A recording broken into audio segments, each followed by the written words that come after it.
গাইছ চাওক, আমাৰ ঘৰৰ ওচৰৰ গছজোপাত আজি বহুকেইটা বান্দৰ আহিছে।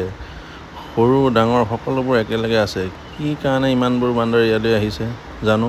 আপোনালোকে ভিডিঅ'টো শেষলৈ চাওকচোন, কি হ'ব আজি। ভিডিঅ'টো ভাল লাগিলে লাইক, কমেণ্ট, শ্বেয়াৰ, ছাবস্ক্ৰাইব কৰিব নাপাহৰিব। ধন্যবাদ।